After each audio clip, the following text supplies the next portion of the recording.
Mais je suis en train de dire que si il me dit ça, c'est que a priori il voit que ça.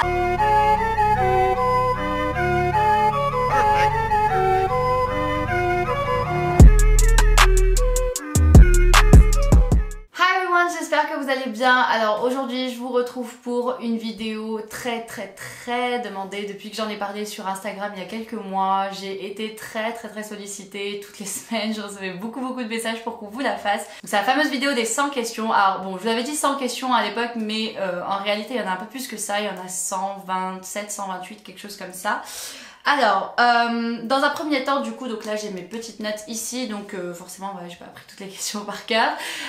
Donc je vais vous expliquer du coup un petit peu le contexte. Donc c'était à l'époque où on était fiancés, donc on se connaissait depuis très peu de temps, on se connaissait depuis à peu près 2 mois.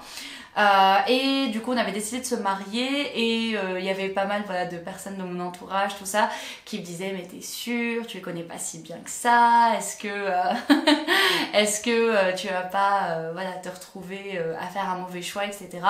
Donc ce que j'ai fait en fait, c'est que pour dissiper le moindre doute, toutes ces questions que je pouvais avoir, j'ai décidé du coup vraiment de faire une liste de toutes les questions que je pouvais avoir, vraiment dans tous les thèmes possibles.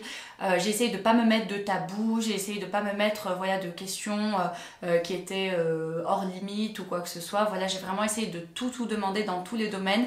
Vous verrez du coup il y en a qui sont peut-être un petit peu désorganisés. Bon, j'ai essayé d'en mettre un maximum par thème, mais d'autres sont peut-être un peu plus hors thème. La vidéo risque d'être vraiment très longue, tout simplement parce que si on fait le calcul, si on consacre ne serait-ce qu'une minute à chaque question, on se retrouve très rapidement avec 2 heures de vidéo, donc clairement je pense que vous avez autre chose à faire.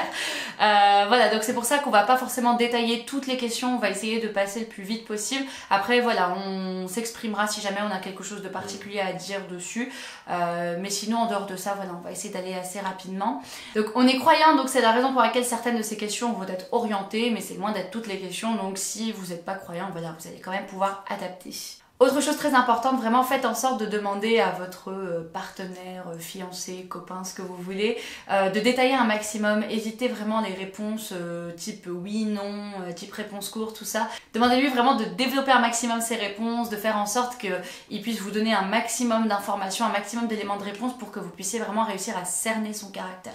N'oubliez pas que toutes ces questions ne sont pas du tout une garantie. Ça ne fonctionnera que si vous lisez vraiment entre les lignes, que vous êtes vraiment à l'affût de tout ce qu'il dit sans surinterpréter non plus, et que vous êtes vraiment à l'affût des défauts comme des qualités. Ne faites pas la sourde oreille. Vraiment, je sais que inconsciemment parfois quand on s'entend vraiment super bien avec une personne, on a envie de faire un peu abstraction des points négatifs, mais là on parle quand même de mariage, donc faire abstraction, ça peut être une très grosse erreur.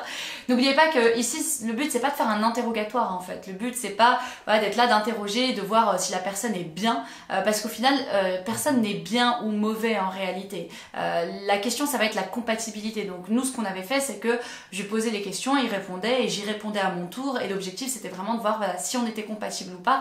Donc surtout, ne mentez pas, soyez sincères, parce que vous allez vous mettre dans le piège tout seul au final si vous n'êtes pas suffisamment sincère, parce que vous allez vous retrouver avec une personne qui n'est pas compatible avec vous, et c'est ce qu'on essaye un peu d'éviter.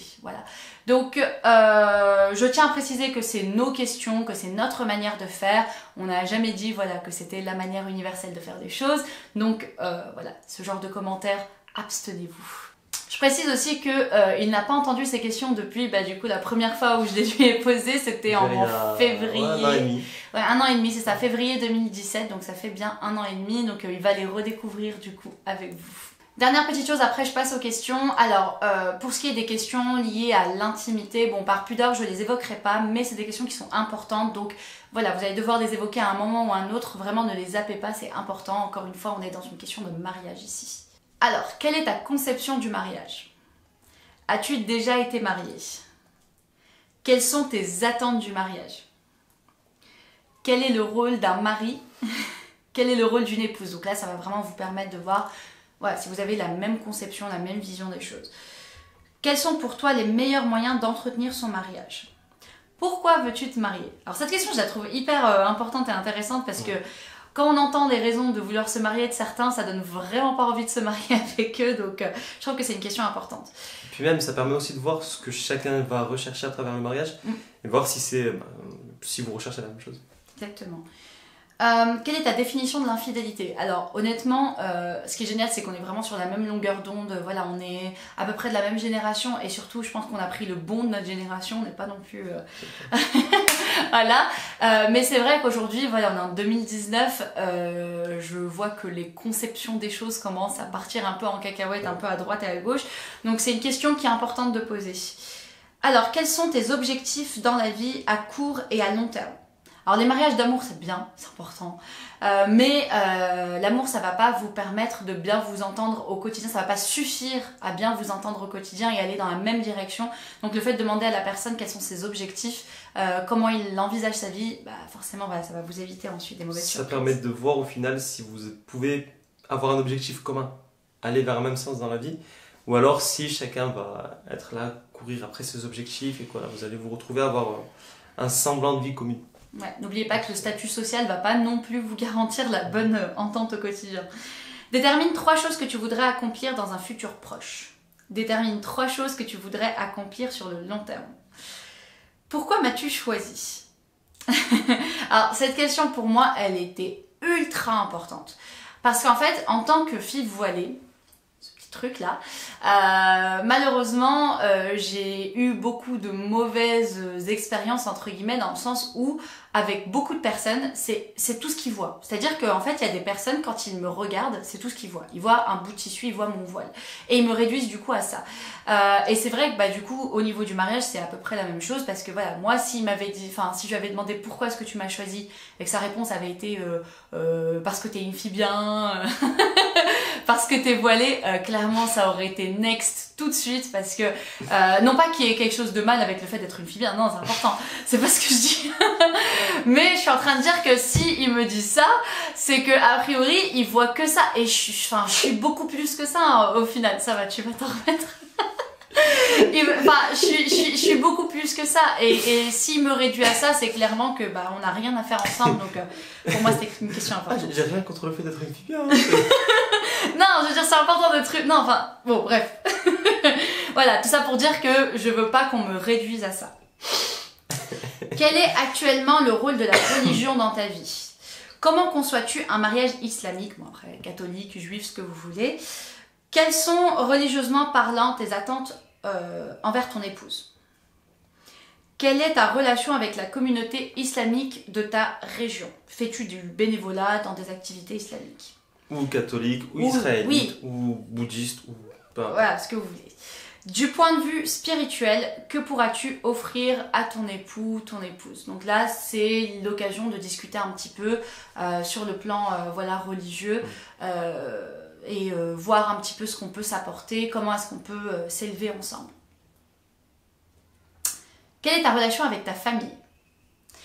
Comment veux-tu que ta relation avec la famille de ton épouse soit? Alors, pour moi, les questions liées à la famille, c'était très important parce que une des choses en fait que je fais depuis des années maintenant, c'est vraiment d'écouter en fait les gens, d'écouter leur expérience de vie, d'écouter les retours qu'ils me font sur leur vie parce que moi, ça me permet en fait de pouvoir éviter de refaire les mêmes erreurs, ça me permet de savoir quels sont les chemins à prendre et les chemins à ne pas prendre.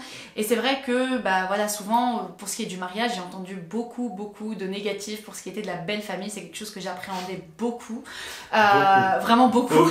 Après, je pense que je me suis aussi un peu monté la tête. Mais voilà, j'appréhendais vraiment beaucoup la belle famille.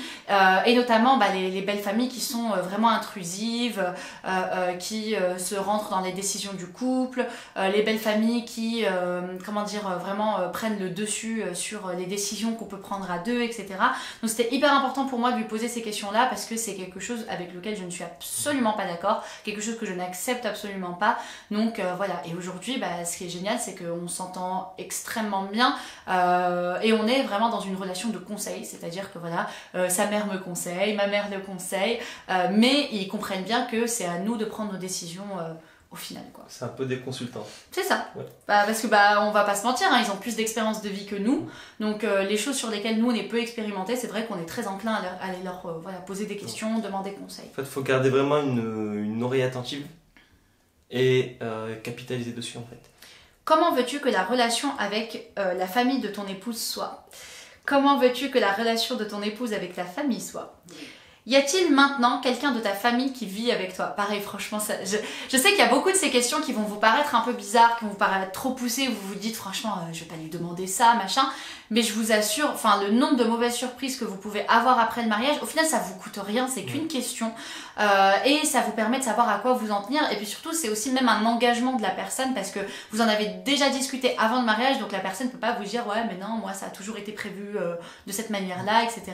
Voilà, là vous savez à quoi vous en tenir. Il n'y a pas de non-dit et surtout ça peut être moins gênant, moins embarrassant de poser cette question au milieu de plein de questions, de dire voilà, j'ai trouvé des questions à te poser, voilà, histoire qu'on soit au clair, qu'on ait tout dit. Et voilà, c'est beaucoup plus facile de poser ce genre de questions qu'en plein milieu d'un repas. Au fait, il y a quelqu'un de ta famille qui vit avec toi et je ne sais pas. Exactement. Là c'est le beau prétexte. Ouais. Entends-tu dans l'avenir vivre avec quelqu'un de ta famille? Si pour une raison ou pour une autre, ma relation avec ta famille tourne mal, que devrait-on faire? Pareil, question très importante. À quelle fréquence prévois-tu que l'on rende visite ou que l'on reçoive la visite de ta famille? Pareil, là-dessus, là, si, si la personne reçoit la visite de sa famille quotidiennement, ça peut éventuellement voilà, être problématique selon votre vision des choses. Qui sont tes amis? Nomme-en au moins 3. Donc voilà. Comment as-tu fait leur connaissance? Pourquoi sont-ils tes amis? Qu'est-ce qui te plaît le plus chez eux? Après le mariage, quelle sera ta relation avec eux? Pareil, moi, les délires de je traîne plus avec mes potes qu'avec ma femme, voilà, c'est pas mon délire. As-tu des amis du sexe opposé? Donc ça, pareil, c'est quelque chose, on en avait parlé bien avant, bien avant d'être fiancé, tout simplement parce que dans notre vision des choses, il n'y a pas d'amis du sexe opposé, zéro, nada, que ce soit pour lui ou pour moi, donc du coup, ça a permis de mettre ça à plat. Donc on a des connaissances du sexe opposé, mais pas d'amis, quoi. Quel est maintenant le niveau de ta relation avec elle? Quel sera son niveau après le mariage? Bon, voilà, ça va dans le même sens. Quel genre de relation voudrais-tu que ton épouse ait avec tes amis?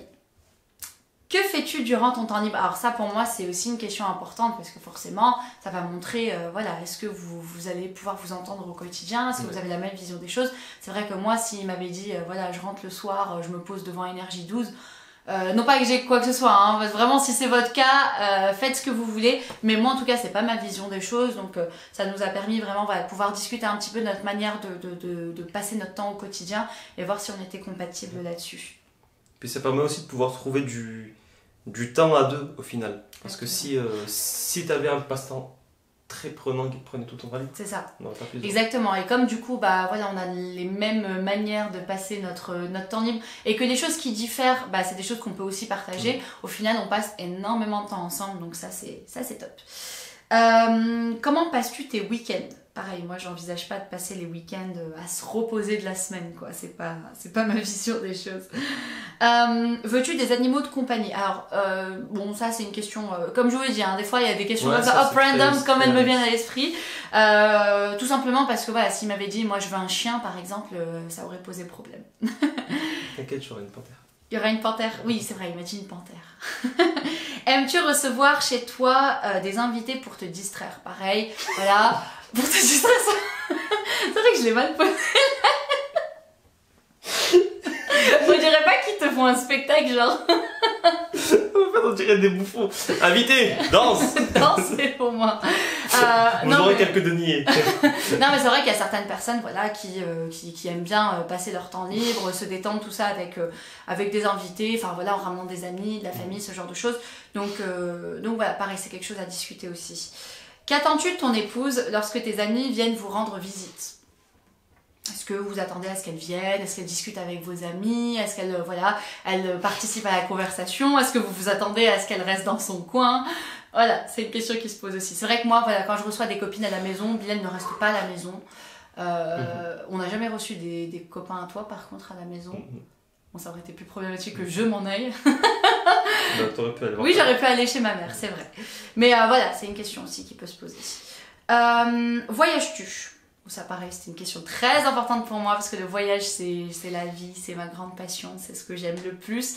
Donc du coup c'était important pour moi voilà, de partager ça. Que penserais-tu si je voulais partir en vacances avec mes amis, avec ma famille? Alors ça pareil, hein, ça évite les mauvaises surprises. Clairement, on part du principe que voilà, on voyage ensemble. Moi, je voyage aussi avec ma mère et ça nous va très bien comme ça. Quel genre de voyageur es-tu? Alors pareil, ça permet... Bon, c'est pas une question forcément qui va vous faire éliminer un mari potentiel. Mais ça permet aussi de pouvoir se projeter sur les différents voyages. Est-ce que tu es plus un voyageur plage, soleil et room service ou est-ce que tu es plus voyageur sac à dos, tu t'en vas au bout du monde Ou alors est-ce que tu es plutôt un voyageur citadin, voilà, je visite sans forcément être en sac à dos non plus. Moi je suis plutôt de ce truc-là. Si tes parents ou mes parents tombaient malades, voudrais-tu les prendre à la maison? Ça pareil, c'est le genre de questions auxquelles on ne pense absolument pas, mais c'est important. La vie et ses aléas, faut pouvoir se préparer. Faut prévoir, faut anticiper tout ça. C'est pour ça que voilà, moi je vous donne vraiment toutes mes questions, mais c'est mes questions, j'ai peut-être pas forcément pensé aux questions voilà, qui vous concernent plus votre vie. Donc n'hésitez pas à étoffer vraiment la liste avec vos propres questions. L'esprit de ces questions, c'est vraiment de pouvoir englober tout un panel de situations. De pouvoir prévoir à l'avance les différentes situations qui peuvent se poser. Alors cette question, attends, elle est magique parce que souhaites-tu à l'avenir vivre à l'étranger? Je me souviens très bien, j'étais à Lidl avec ma mère. J'étais à Lidl avec ma mère et c'était je crois 2 semaines après qu'on se soit rencontrés. Donc en fait pendant un mois, on s'est rencontrés du coup dans un Ouibus le 18 novembre 2017. Et en fait pendant un mois, on a vraiment parlé exclusivement par message. Donc ça nous a permis voilà, d'enlever un petit peu ces petites barrières, tout ça. On n'a pas souhaité se parler au téléphone au début. Donc voilà, pendant un mois, c'est vraiment exclusivement des messages. Et vraiment, c'était des pavés, quoi. On n'envoyait pas des petits messages. C'était un message comme ça par jour. Voilà, c'était un énorme message comme ça tous les jours, en fait, qu'on s'échangeait. Et ça nous permettait vraiment d'aller en profondeur des choses. On aurait pu s'envoyer des lettres. Hein. On aurait pu s'envoyer des lettres, oui, clairement. C'était des messages de la taille d'une lettre, clairement. Et voilà, ça nous a permis vraiment d'apprendre à nous connaître au-delà des questions de surface. Et du coup, je me souviens que voilà, j'étais à Lidl avec ma mère et il me dit sinon, tu te vois vivre en France toute ta vie? Et je me rappelle à ce moment-là, je me suis dit oh Dieu merci. Genre, c'est trop bien parce que en fait, ça, c'est un de mes gros objectifs qui est de quitter la France, de ne plus vivre en France. Et du coup, bah, c'est vrai que très souvent, c'est quelque chose qui peut poser problème parce que bah, voilà, beaucoup ne veulent pas quitter la France, beaucoup veulent rester vivre ici. Donc forcément, là-dessus, c'est quelque chose sur lequel, bah, voilà, si vous entendez pas là-dessus, c'est mort, quoi. Vous pouvez pas trouver de solution.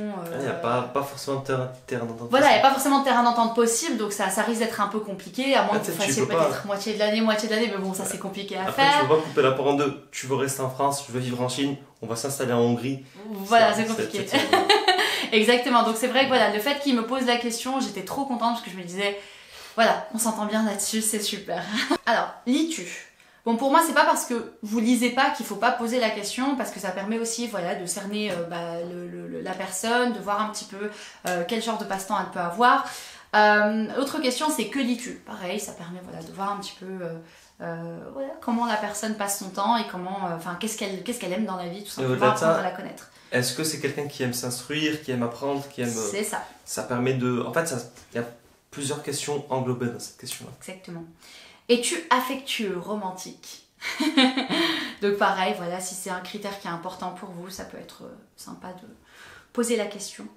Exprimes-tu ton admiration, gratitude envers tes proches? Donc cette question, en fait, ce qu'elle cache, c'est est-ce que tu es capable de dire voilà, à une personne que tu l'admires, à une personne que tu aimes, que tu l'admires, est-ce que tu es capable d'éprouver de la gratitude envers cette personne pour ce qu'elle apporte dans ta vie, tout simplement dans l'objectif voilà, de ne pas prendre les gens qu'on a autour de soi pour acquis, de montrer qu'on est reconnaissant de les avoir dans sa vie, et ça c'est très important. Si tu te comportes maladroitement avec quelqu'un, comment t'excuses-tu? Si quelqu'un se comporte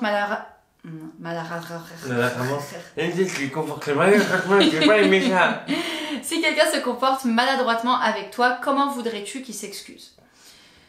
Combien de temps passes-tu avant que tu puisses pardonner à quelqu'un? Pareil, ça c'est une question que je trouve importante parce que si du coup la personne en face est très rancunière, a du mal à pardonner, pareil ça peut être quelque chose qui est très problématique. Pour moi, on n'est pas censé avoir un temps pour pouvoir pardonner. Voilà, mais c'est ma vision des choses.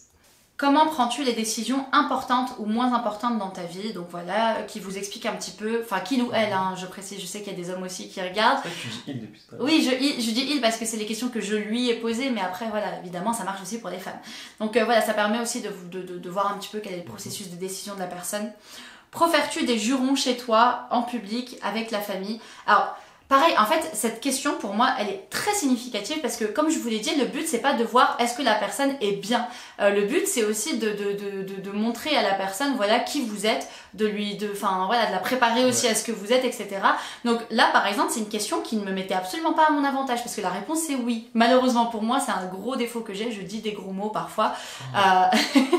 Et voilà, c'est quelque chose sur lequel j'essaye de travailler, mais malheureusement c'est le cas. Et du coup, c'est une question, j'aurais pu l'enlever parce que forcément ça me mettait pas à mon avantage, mais par honnêteté envers lui et surtout par volonté de voir si on était compatible, je lui ai posé vraiment toutes les questions, même si elles ne me mettaient pas forcément à mon avantage. Donc voilà, à ce moment-là, je lui ai dit, écoute, oui, malheureusement pour moi, je dis des gros mots, ça m'arrive parfois même régulièrement. C'est quelque chose sur lequel je veux travailler, donc peut-être que voilà, en travaillant là-dessus ensemble, j'arriverai à améliorer ça. Voilà. Moi aussi, des fois, je dis diantre. Diantre. Sacre bleu. Sacre bleu. Donc, tes amis en profèrent-ils? Ta famille en profère-t-elle? Donc ça, tout dépend de votre éducation, tout dépend de votre mentalité, mais c'est vrai que ça peut être problématique. Comment exprimes-tu ta colère? Ça, c'est la question ultra importante. Voilà, faut partager les choses. Pareil, c'est une question qui me mettait absolument pas à mon avantage, parce que contrairement à ce qu'on peut croire, je suis quelqu'un de très colérique. Arrête de rigoler. Je suis quelqu'un de très colérique, je m'énerve très vite, très facilement, très fort et du coup voilà, ça a été l'occasion pour moi de lui expliquer. En même temps, même si je ne lui avais pas posé, même si je lui avais pas expliqué, ça aurait été vite. Ma famille l'a mis en garde 1 milliard de fois. Au bout d'un moment, c'était vexant. J'étais là, Bilal, attention, hein, Rahma, elle s'énerve. Et au bout d'un moment, je me disais, mais c'est bon, arrêtez de le mettre en garde là, ça va, il a compris. Non, mais à chaque fois que je les voyais ou qu'on parlait, et il te disait, attention. Tu sais que elle s'énerve fort, hein. Oui, je sais. Voilà. Quelle est la chose qui t'énerve le plus chez moi? Alors ça dépend du coup si vous vous connaissez ou pas. C'est vrai que à ce moment-là, il n'y avait pas encore l'occasion d'avoir des choses qui t'énervent sur moi. Et bon, comme je suis parfaite, il n'y a rien. Non. Selon toi, à partir de quand il faut envisager une médiation entre les époux? Alors, cette question, pareil, elle est importante parce que du coup, il y a certaines personnes qui sont très bornées, même si ça va très mal dans le couple, ils n'envisagent absolument pas une médiation, ils n'envisagent absolument pas de demander de l'aide, ils n'envisagent absolument pas de ressources extérieures ou quoi que ce soit, ils laissent juste passer les choses. Donc là, voilà, c'est l'occasion de demander si la personne est ouverte à l'idée d'agir vraiment activement pour améliorer les choses et éventuellement faire appel à une médiation si vraiment les choses vont mal. Quand une dispute sur un sujet religieux ou autre éclate au sein du couple, comment le différend devrait-il être résolu? Qu'est-ce qui serait inacceptable pour toi en cas de désaccord? Alors ça, clairement, pour moi, c'était le manque de respect. Vraiment, il y a des couples, je comprends pas. En fait, pour moi, c'est pas une question de point de vue. J'arrive pas à concevoir que ce soit ok, que ce soit pas grave, qu'on se manque de respect pendant une dispute en se disant ouais, c'est bon, j'étais énervée, machin.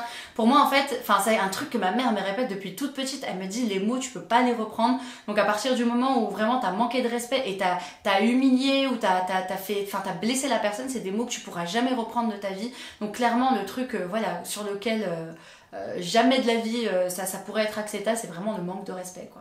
Qu'est-ce qui constitue selon toi un abus mental, verbal, émotionnel et physique? Bon, ça fait un peu fragile cette question, mais c'est une question importante parce que c'est pour voir quelles sont les limites de chacun. C'est ça. Et comment tu vois les choses. C'est ça. Quelle est ta définition? Tu peux très bien dire lâcher un mot qui pour toi peut paraître anodin et la personne en face va mal l'interpréter, il va se sentir blessé. Donc ensuite, que fais-tu lorsque tu te sens victime d'un abus? Donc voilà, pareil, est-ce qu'il y a de la communication ou pas?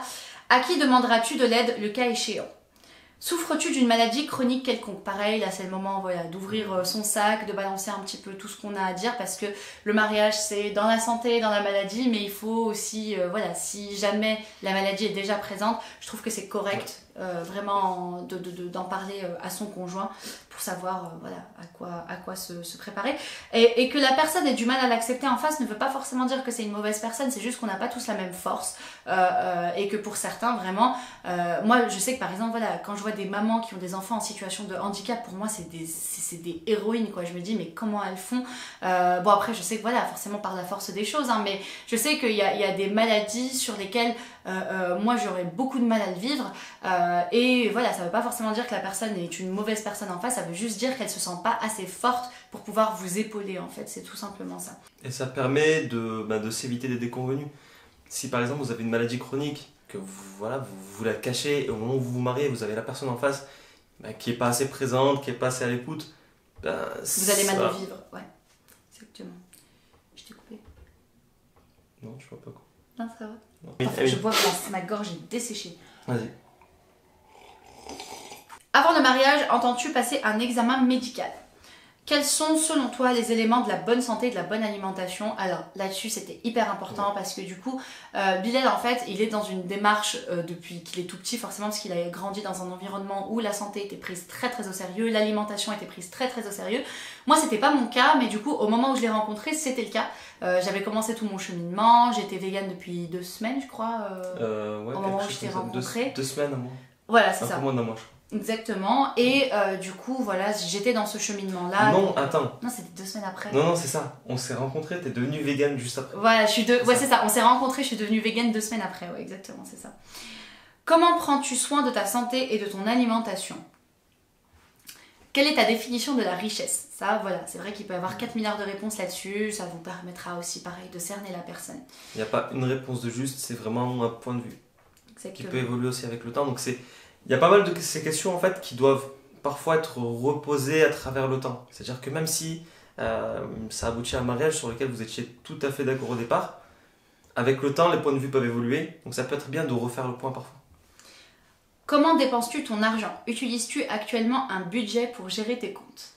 Alors, pareil, là, l'argent, c'est la question ultra taboue, surtout en France, on n'ose pas en parler. Résultat, bah voilà, il y a beaucoup de mauvaises surprises après le mariage, beaucoup de disputes liées à l'argent après le mariage, donc clairement, voilà, moi je me suis dit, pas de tabou, rien du tout, on va en parler clairement, établir tout de suite, voilà, comment est-ce qu'on veut que les choses soient, parce que, bah voilà, on va pas se disputer sur quelque chose d'aussi bête que de l'argent, quoi.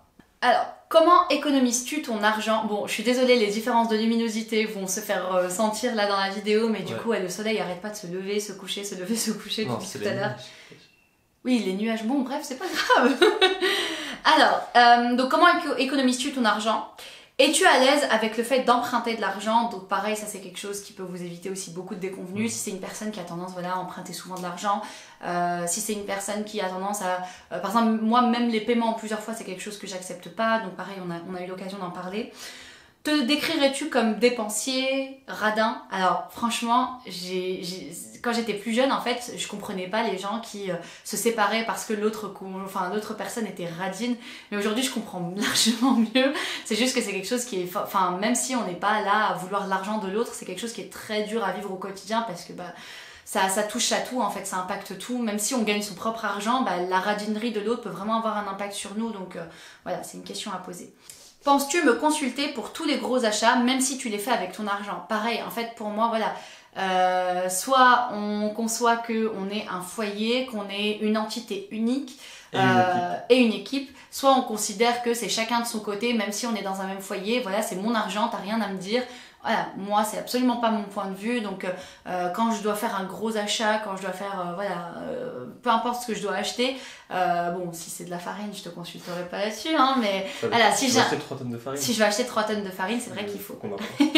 Mais voilà, c'est vrai qu'on se consulte systématiquement, sinon clairement, enfin qu'est-ce qu'on fait ensemble, j'ai envie de te dire, enfin on est une équipe normalement. Comment le mariage affectera-t-il ta gestion de l'argent? Penses-tu qu'il soit important d'économiser pour la retraite? Que ferais-tu si un proche a besoin d'emprunter une grosse somme d'argent? Pareil, ça c'est le conflit potentiel. Là tu prends deux gros sujets, tu prends l'argent et la famille. Ouais, ah là c'est le sujet tabou de ouf, exactement. Serais-tu prêt à prendre un deuxième emploi si on avait des difficultés financières? As-tu actuellement des dettes? Alors ça pareil, question hyper importante à poser, vous allez vous retrouver ensuite dans des mauvaises surprises, pas possible. Si oui, comment te débrouilles-tu pour t'en acquitter? Utilises-tu des cartes de crédit? Je parle pas de carte bancaire, hein, vraiment de cartes de crédit. Soutiens-tu l'idée de prendre un crédit pour acheter une nouvelle maison? Ça, du coup, voilà, enfin, qu'on soit croyant ou pas, bon, si on est croyant, c'est pour des raisons, du coup, religieuses, mais même si on n'est pas croyant, il y a certaines personnes qui n'ont pas forcément envie de se retrouver endettées sur 20-30 ans pour payer une maison. Qu'est-ce qui est le plus important pour toi, la taille ou le lieu de la maison? Qu'attends-tu financièrement de ton épouse? Ça, pareil, voilà, c'est le sujet à conflit, donc il faut vraiment l'aborder avant. Au final, il y a vraiment des grosses questions et des questions annexes. Ouais, exactement. Quelles sont tes responsabilités financières dans le mariage? Que penses-tu du travail de la femme? Ton épouse pourra-t-elle travailler? Si oui, comment penses-tu qu'un foyer à double revenu devrait gérer ses ressources? Qui sont les personnes dont tu es financièrement responsable? Si c'est votre cas, parlez-en à votre conjoint. Pareil, ça risque d'être un sujet voilà, de dispute potentielle. Voilà, moi, dès le début, je lui ai dit, voilà, il y a ma famille qui est à ma charge, donc j'aurai cette responsabilité-là. Comment imagines-tu l'organisation du ménage et de la cuisine? Pareil, ça risque d'être problématique. Donc moi, clairement, voilà, ce qu'il m'a dit, c'est, pour ce qui est du ménage, c'est aussi chez moi, donc clairement, on va faire ça ensemble. Par contre, la cuisine... Et au final, c'est pas plus mal. Ça évite les empoisonnements. Non, je plaisante. Je m'exprimerai plus jusqu'à la fin de la vidéo. Je vais tout de suite. Non, mais bon, non, franchement, je sais pas si vous avez remarqué, pour ceux qui me suivent sur Instagram, mais il s'est beaucoup amélioré. Non, passe la pommade. Non, je passe pas la pommade. Non, mais attends, c'est vrai que entre le dernier truc que t'as fait et ton riz Nutella harissa. Pardon, c'était du chocolat noir. Oui, c'était du chocolat noir, pardon. Voilà, le riz chocolat harissa. Attends, non, mais je te ferai dire que si tu vas dans un supermarché, tu trouveras des tablettes de chocolat au piment. Donc ça n'a aucun rapport. Si, ça a un rapport. Les deux saveurs peuvent se mélanger. D'accord, donc c'était vraiment pas bon. Voilà, donc au final, c'est un fonctionnement qui nous convient très bien. Donc là-dessus, c'est parfait.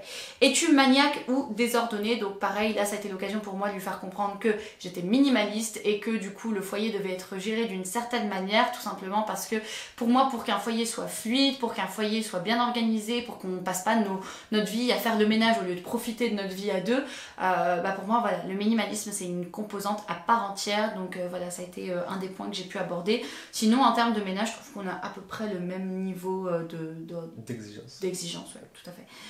Soutiens-tu l'idée d'avoir une babysitter ou une aide ménagère? Alors même si vous n'en avez pas besoin pour l'instant, posez la question, ça coûte rien et ça permet ensuite d'éviter les mauvaises surprises. C'est vrai que voilà, si vous travaillez, vous voulez travailler par exemple et que la personne en face vous dit bah non, tu dois t'occuper des enfants, machin, hors de question d'engager une nounou, vous risquez de vous retrouver dans de grosses difficultés. Donc posez bien la question, est-ce que la personne en face est à l'aise avec le fait voilà, d'embaucher une aide ménagère ou une aide pour les enfants? Souhaites-tu avoir des enfants? Dans la négative, pourquoi? Selon toi, es-tu capable d'avoir des enfants? En gros, est-ce que tu penses être stérile? Souhaites-tu avoir des enfants pendant les 2 premières années du mariage? Sinon, quand?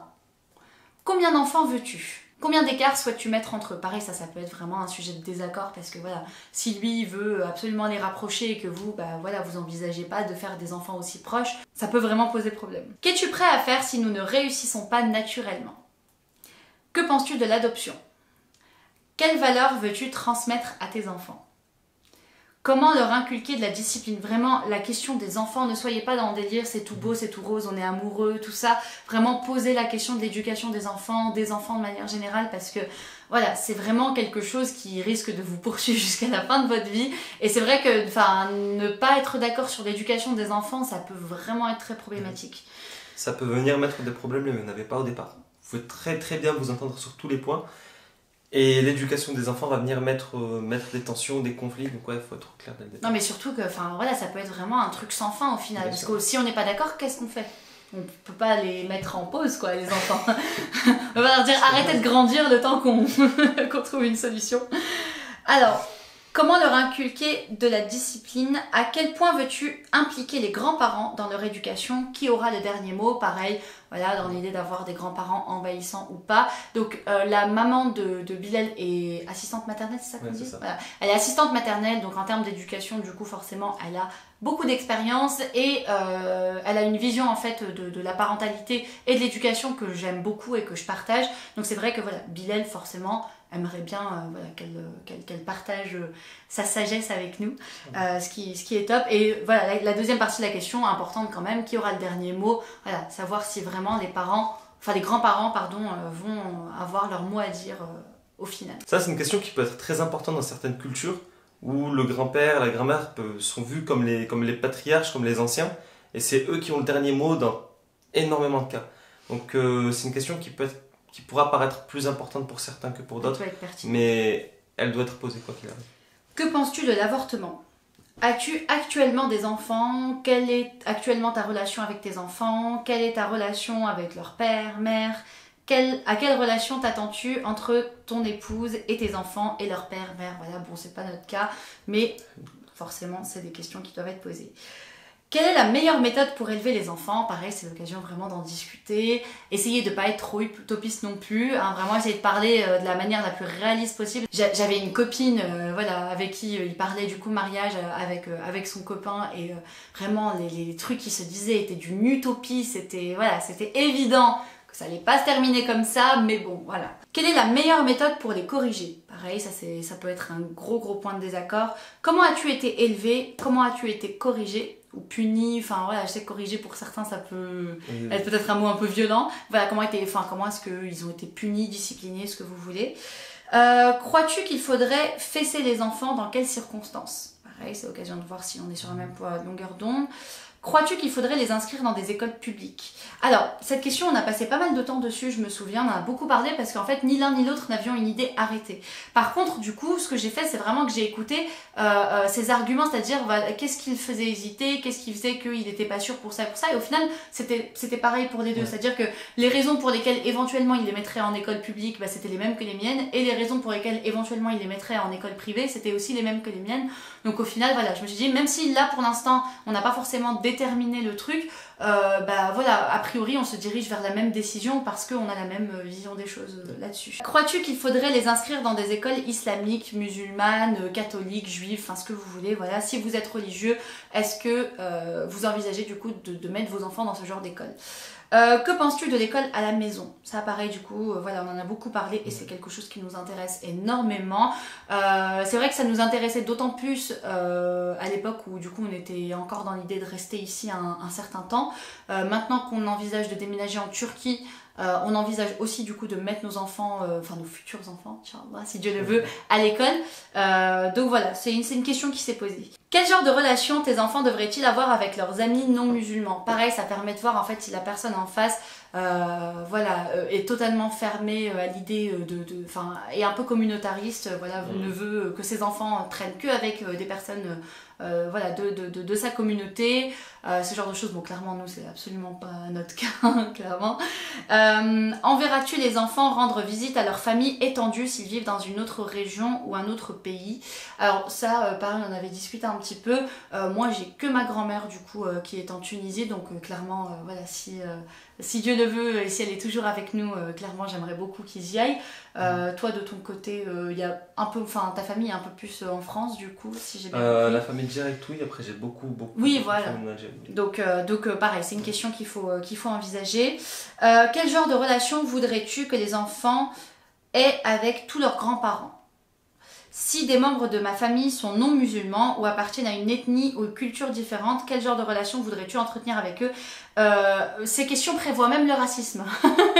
Voilà, ça prévoit vraiment absolument tout. Quel est le job de tes rêves? Vous voyez, sans transition. Donc, quel est le job de tes rêves? T'a-t-on déjà qualifié d'accro au travail? Alors ça, c'était une question qui était importante pour moi parce que du coup, ça permet de voir si on va être relégué au second plan ou pas. Est-ce que tu changes souvent de job? Pareil, c'est pour voir, voilà, est-ce que la personne va quand même avoir une certaine stabilité. Est-ce que ton travail a déjà été la cause d'une rupture? Tu préfères la vie en ville, à la campagne ou en banlieue? Alors quand je dis banlieue, c'est périphérie des grandes villes, quoi. Tu préfères la vie en maison ou en appartement? Regardes-tu la télé? Si oui, que regardes-tu? Que penses-tu des contrats de mariage? Pareil, poser cette question vous évitera beaucoup de mauvaises surprises. Ouais. Et de déconvenues à l'avenir. Et de déconvenues. As-tu déjà eu des problèmes de jeu? Pareil, franchement, ça c'est le genre de truc auquel on ne pense jamais. Ouais, mais pour peu que vous vous retrouviez marié avec une personne accro au jeu, vous risquez de passer un sale quart d'heure. T'arrive-t-il de boire ou de fumer? Et pour finir, dernière question, y a-t-il des choses que tu aimerais que j'arrête après notre mariage? Voilà, c'est tout du coup pour ces questions. Donc voilà, je répète vraiment, c'est notre manière de faire, c'est les questions que je voulais poser. N'hésitez pas à les étoffer, si jamais il y en a certaines qui s'adaptent pas forcément, bah, n'hésitez pas à les enlever aussi. Lisez entre les lignes, vraiment ça j'insiste dessus, je le répète, c'est hyper important. Voilà, n'écoutez pas que ce que vous avez envie d'entendre et a priori tout devrait bien se passer. Et surtout ayez une petite conversation avant parce que souvent les gens ont naturellement tendance à vouloir se montrer sous leur meilleur jour. Mais si vous en parlez avec votre partenaire avant et que vous lui dites voilà, le but c'est de voir si on est compatible, donc vraiment même si c'est des questions qui ne nous mettent pas à notre avantage, soyons sincères pour qu'on soit sûr voilà, de nous retrouver ensemble pour les bonnes raisons. Bon, désolé, ça a coupé, la carte mémoire était pleine, j'étais en train de dire que du coup de cette manière-là, votre partenaire sera sûrement bien plus enclin à être sincère parce qu'il sait qu'il a quelque chose à y gagner aussi et que ça lui évitera à lui aussi beaucoup de déconvenus. Et voilà, c'est tout pour cette vidéo, j'espère qu'elle vous aura plu. Si c'est le cas, n'oubliez pas de la liker, de vous abonner et de la partager. N'oubliez pas aussi la petite cloche pour être informé de toutes les nouvelles vidéos. N'oubliez pas de me suivre sur les réseaux sociaux, Facebook et Instagram, c'est là que je suis la plus active. Je vous mets tout ça en barre d'infos. Quant à moi, je vous dis à bientôt sur theaswell.com. Bye!